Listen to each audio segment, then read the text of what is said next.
Hello, and welcome to show number 2302 of Eyes on Success, a weekly program covering a wide variety of topics of interest to people with vision loss. I'm Nancy Torpey.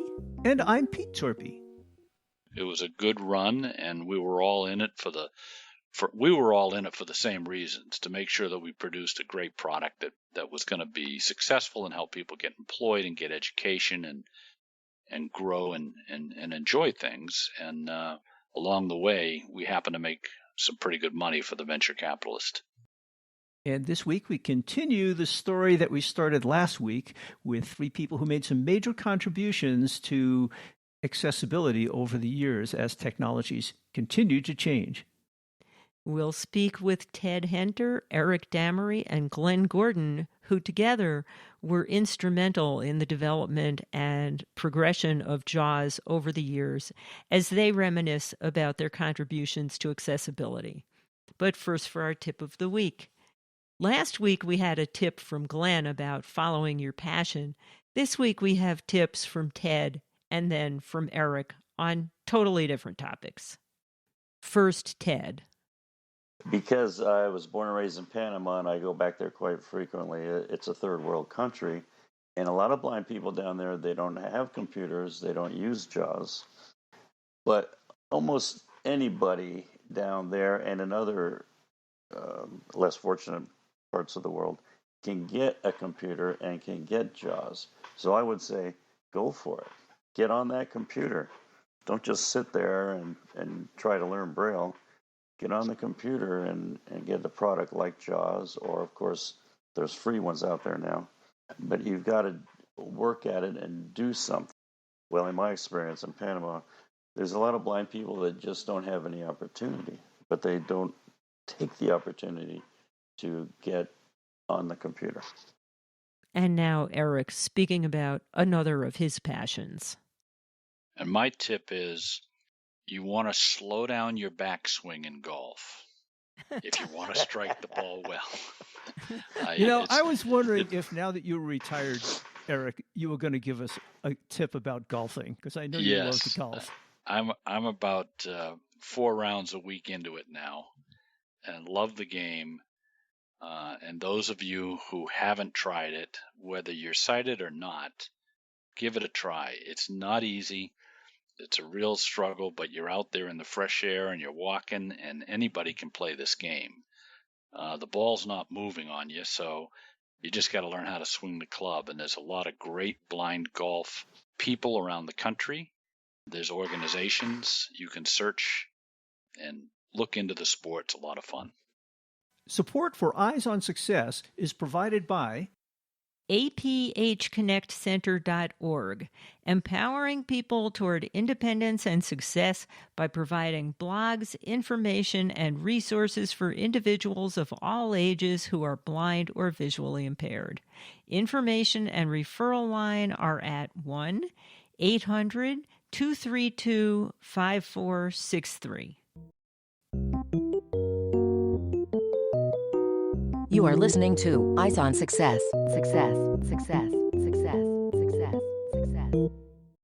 Let's start by meeting Eric, Glen, and Ted, again in alphabetical order.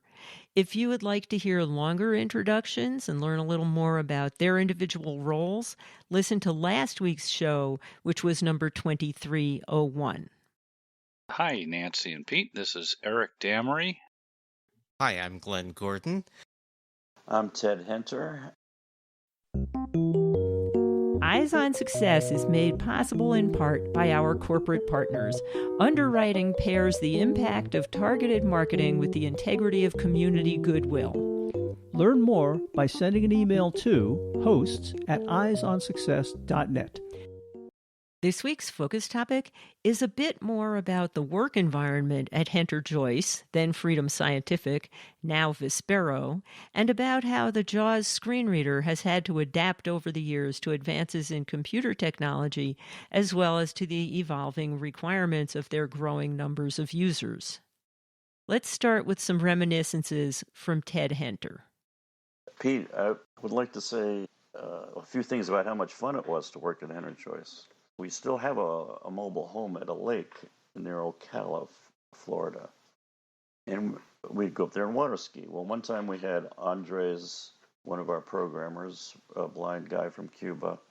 He was water skiing, and he did a face plant where you fall and face first in the water, and his glass eyes popped out, and he lost them, and they're still at the bottom of that lake, I'm pretty sure.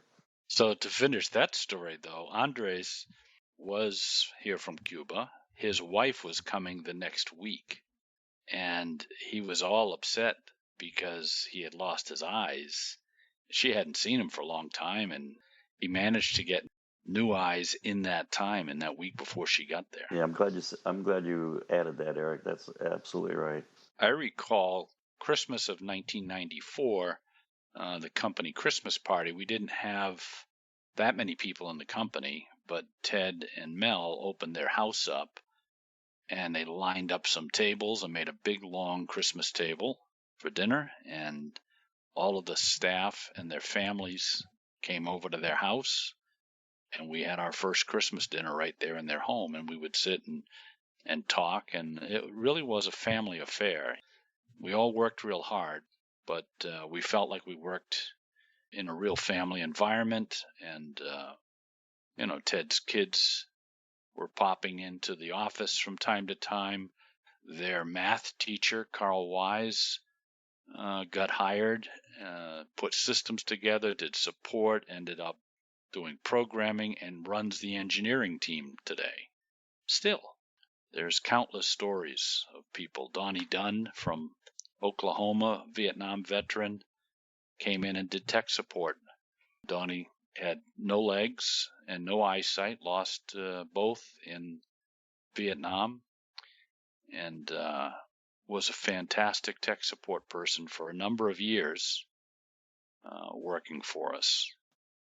It can be really fun working with a small team, and in your case, a small company starting out on a new project. You're doing some innovative things. People all know each other. They all become very close. It's very different than working in a major corporation. And by comparison, we're still a small company. That's right. By comparison to thousands of people, yes. And, I've noticed this over the years that people that came into the business stayed in the business. They may have moved from company to company, but they remained in the industry, and we knew each other. Going to trade shows was old home week. We all got to see our friends and celebrate and have dinner. We were competitors, but we were friends too. I do want to say something, Pete and Nancy, about Jerry Bowman. He was a human resources guy from Honeywell. So he ran the company in the key time period, which would be from, I'm going to say, 93 to 2001. He was a very, very important part of the JAWS story. And he would be with us in this broadcast today, but he's kind of a behind-the-scenes type of guy, and he doesn't want to take any credit for it, but he does deserve a lot of credit for the success of the company and the product and the two guys and me that are here talking with you today. One thing that really strikes me about, I guess it's Vispero, but Henter, Joyce, Freedom Scientific, all of you guys working together, is that you all seem to speak so positively of everybody else up and down the chain. And over the years of doing Eyes on Success, we've interviewed quite a few people who you've worked with at various levels in various capacities. And everybody has these great stories, Everybody else was terrific to work with. And oh, by the way, we worked hard, but we had a lot of fun together too. I think you're right, Nancy. Not everybody was fun. We just don't talk about the ones who weren't fun. Well, yeah, but overwhelmingly, it's been a very positive story that we've heard over and over. Absolutely. And to me, when it resonates most is when someone from an unexpected quarter comes and says, if it wasn't for JAWS, I would not be fill in the blank for someone's pursuit that they really love and care about. And I, for one, worked on this mostly because it was just a lot of fun and I wanted to use the software. And yes, obviously helping other people was important, but I had a lot of internal motivation. And I think that's probably why when people say the kind of life-changing things that they often have, that, it really hits a positive chord. That has to be very rewarding for all of you and the contributions you've made over the years. Yeah, Absolutely. absolutely. So what are the biggest changes you've seen over the years? Let's talk about, first of all, a little bit about the technology and the changes, and then we can talk about sort of corporate-wide and competition, how that has changed. So when we started, the word accessibility only meant something to either the people who needed the technology or the people who were working on the technology. Microsoft, which was still a relatively large company in 1994, had, count 'em, one. That's one guy involved in Windows accessibility, and he was sort of their evangelist, more than anything, talking about and trying to get input from people, but they didn't have people working on accessibility. And so everything we did and all the information we gathered was because we essentially reverse engineered parts of Windows and gathered the information that we wanted. Sometimes they were using documented techniques. Very often they were non-documented techniques. And even as early as the late 90s, Microsoft started working on a technology called MSAA, or Active Accessibility. And the idea there was that applications could start telling screen readers the useful pieces of information rather than causing us to have to go off and search for it. And so over the years, there have been more and more of these ways that applications and screen readers can do a dance. And the applications make certain amounts of information available. Screen readers can ask for it and present it in any number of ways.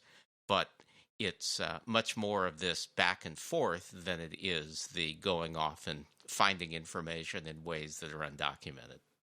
I guess back then you might not have had the relationships with Microsoft that you do these days in terms of getting pre-releases and beta copies of their software, right? Yeah, that's probably true. But even so, the release cadence was so different. Right now, we come out with JAWS, Zoom Text, and Fusion updates every 6 weeks or so.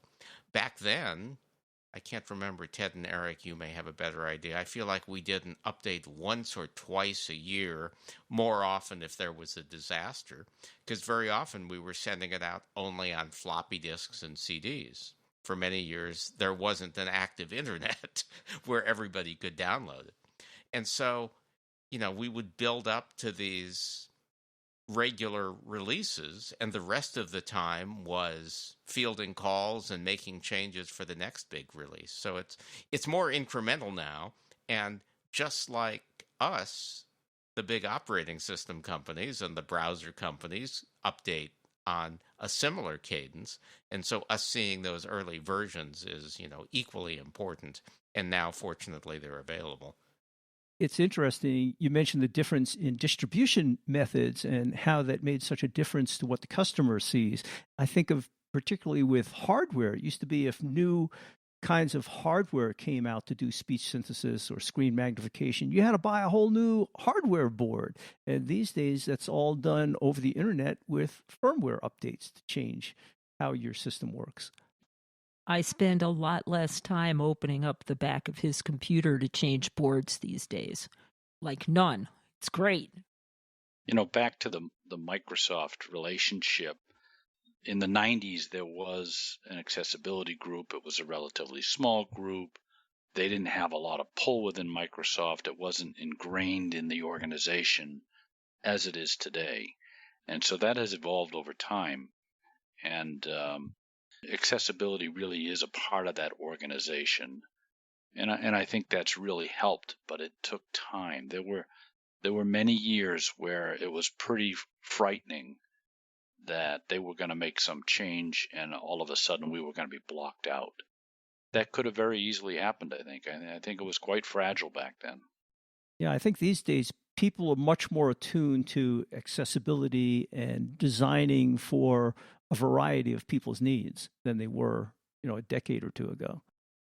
People often talk about the old screen readers and the off-screen models, and these days how things are being done very differently under the hood in Windows.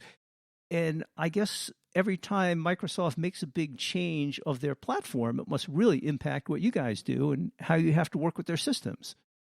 Well, yeah, and probably the biggest one was the switch from the Windows 3.1, Windows 95, Windows 98, Windows Millennium to the things that were based on Windows NT that ultimately evolved into Windows 10, passing through XP and Windows 7 and so forth.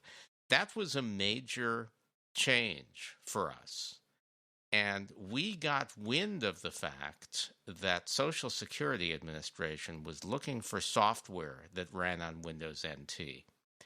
And there was only one software that ran as a screen reader in NT, and it was called ProTalk. And originally, Social Security was going to use them, and then they fell out of as much favor. And so we had the option of maybe being the Social Security's possibility. And so, of course, we rushed with vaporware to show them. We showed them Windows 3.1 and said, but we can make it work on NT.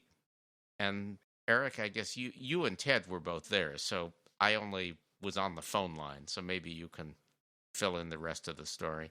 Yeah, well, I had gone up there, and there was a fellow from Microsoft, I think that you alluded to, Jeff Witt, and he was in the room with the Social Security Administration people and the folks from ProTalk and the people from Microsystems that did Magic, because Magic was going to become the screen magnification software that would work with ProTalk for the Social Security Administration. And the key was they had to work together.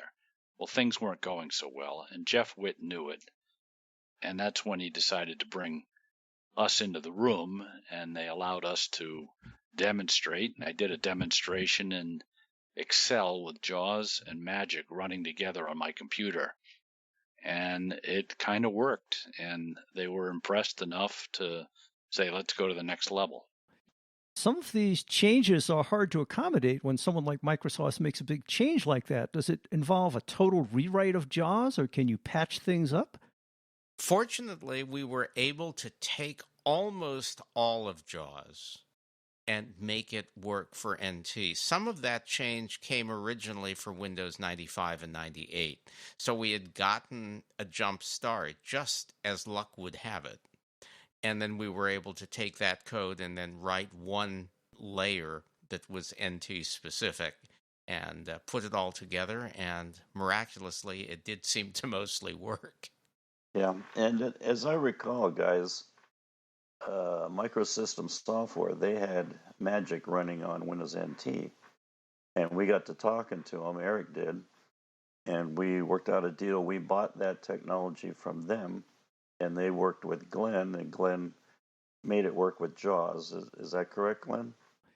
Yeah, I had completely blocked on that. Yes, we bought some of the technology that would have been hard for me as a blind guy who couldn't run NT to develop for NT. So it was another one of those cases where the hard work of others allowed us to bootstrap and allowed me to bootstrap something that would have been hard for me to do otherwise.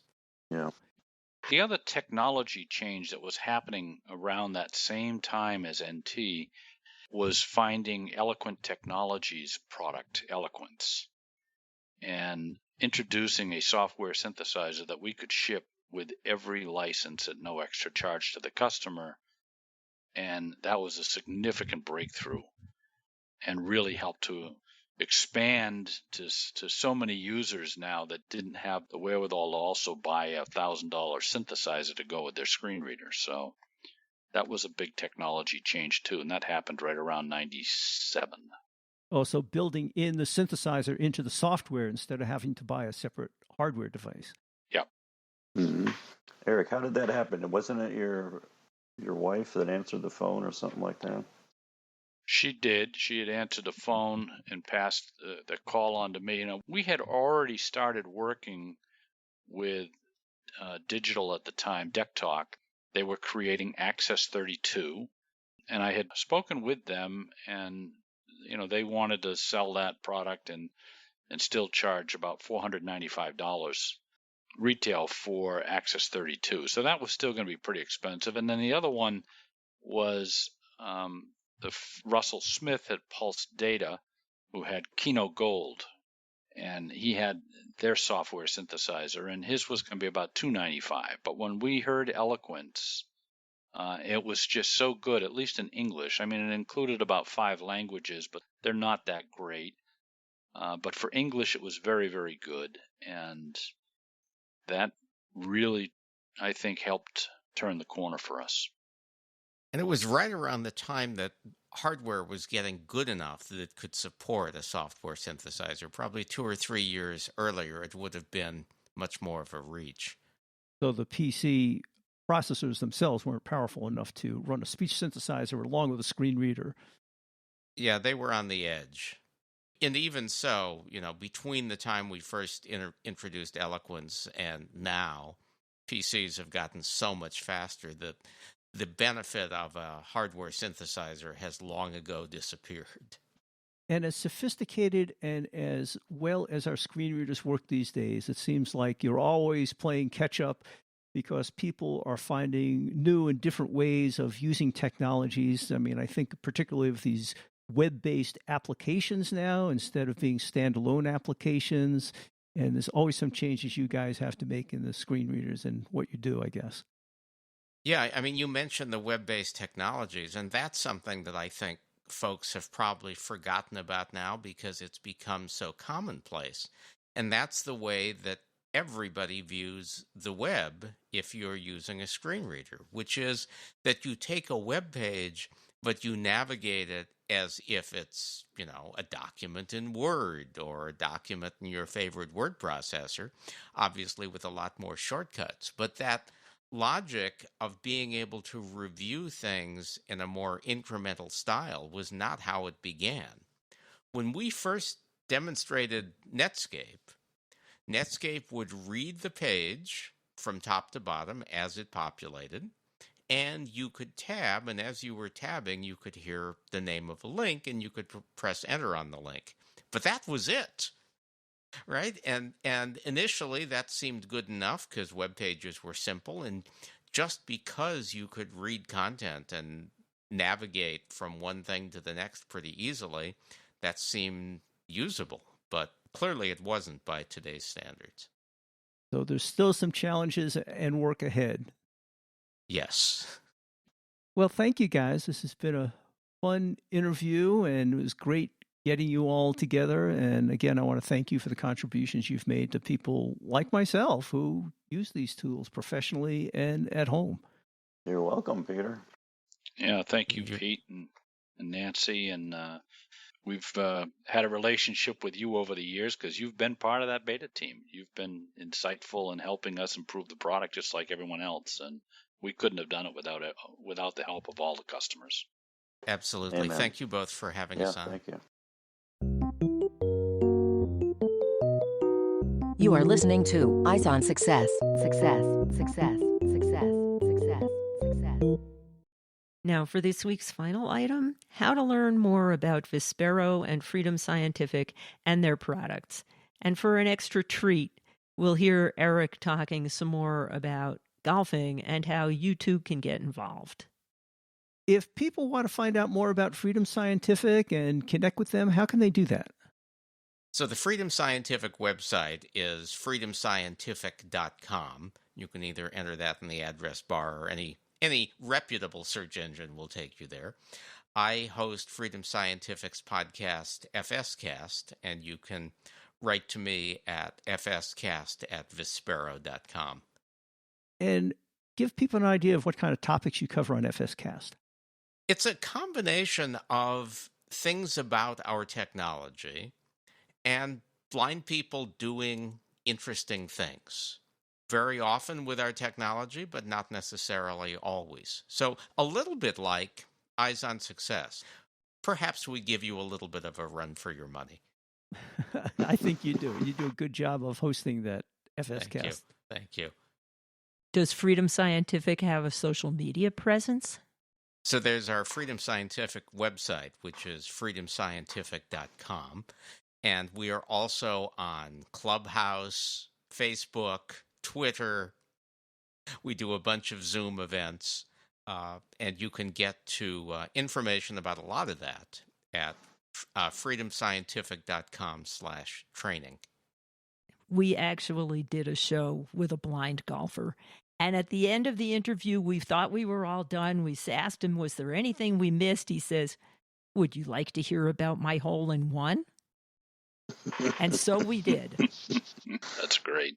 So my question for you, Eric, I know you can run circles around people with a screen reader and your eyes closed. Can you do that golfing too with your eyes closed? Ooh, good question. I haven't practiced full swings. I have practiced putting with my eyes closed. It helps you train your muscles in a rhythm. That's really, a blind golfer always has a sighted coach who lines them up, gives them information about what they're trying to do, and then they have to register all of that and make sure that the swing meets the objective. And it's the same thing we're trying to do as sighted persons. We don't look at the hole. We hold very still and try and swing through the ball. So I've done it. I've done some with the putter, but not with the driver yet. Okay. Well, that's your homework. Yes, and I've been to many blind golf events, and I am amazed. It is unbelievable to watch what some of these talented individuals have been able to do. Some of them knew how to play before they lost vision, but others did not. And it's amazing to me. And in case you missed any of that, we'll have that in the show notes associated with this episode, number 2302, on our website at www.eyesonsuccess.net. Also, as usual, you can use the search field to look for previous interviews we've done with Ted Henter and Eric Damery and JAWS, and just put some of those search terms into our website, and you'll find those episodes along with links to the audio and show notes. And we talked about blind golfing. Yep, we've had that on Eyes on Success too. That will also be in the show notes, and you can just put golf into the search field. That's it for show number 2302. Next week on Eyes on Success, we'll be talking with Ryan Jones, who has recently stepped up to take on the role of Vice President of Software Products at Vispero, following the retirement of Eric Damery, who you heard from today, and who held that position for many years.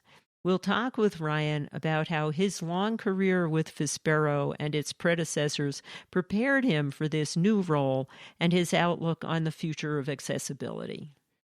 Well, thanks for joining us this week and over the years as we reached our millionth download late last year, and we hope you'll join us next week and continue listening to Eyes on Success. You've been listening to Eyes on Success, hosted and produced by Nancy Goodman Torpey and Peter Torpey. You can access the full archive of previous shows, subscribe to the podcast, and much more by going to our website, www.eyesonsuccess.net. If you have questions about anything you've heard on the show or have suggestions for future shows, send an email to hosts@eyesonsuccess.net. Thank you for listening and have a nice day.